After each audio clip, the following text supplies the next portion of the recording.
My name is Kristen Thorne. I'm an Emmy Award-winning investigative journalist for Law and Crime. I just finished a 7-month-long investigation into the missing people from the Big Island of Hawaii. I was able to track nearly 100 people who have disappeared over the last 5 years. I want to show you some of my research, and you tell me what you think of all this. I'll tell you what I think about this. Let's dive in. The department has suspended most of their missing persons investigations due to lack of leads, leaving 100 families, hundreds of people when you do the math. Wait, back up real quick.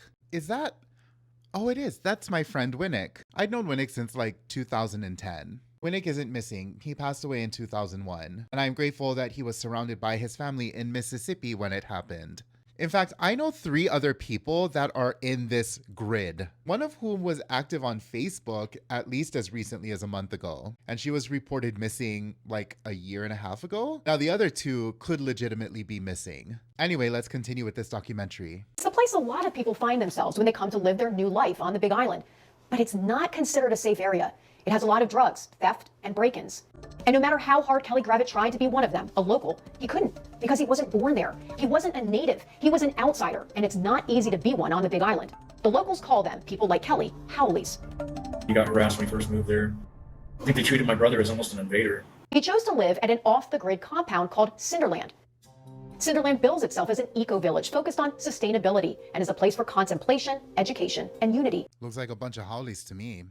The word haole is a Hawaiian word, and it is being used here by this apparently Emmy Award-winning investigative journalist to frame Hawaii Island as some inherently dangerous place and to insinuate that there is some larger nefarious plan. And these are characterizations that fall exclusively to Kanaka Oiwi because haole is a Hawaiian word. It is not lost on me that she's trying to paint certain people out to be victims. The majority of the disappearances of people from the Big Island over the past 5 years are people who look like Landon Fairbanks, white men. You think their whiteness is what actually unifies them, but I would be very comfortable betting good money that actually the majority of people in here, what they have in common is drug use. I'm also pretty annoyed that this journalist is framing substance use sympathetically for the white victim who went missing. He was struggling to stay sober. Some drug dealers were after him. But when it comes to talking about the local girl, Before she went missing, Shanice, a mother of 2 young girls, was using drugs and had fallen in with the wrong crowd. she was using drugs and fell in with the wrong crowd, giving her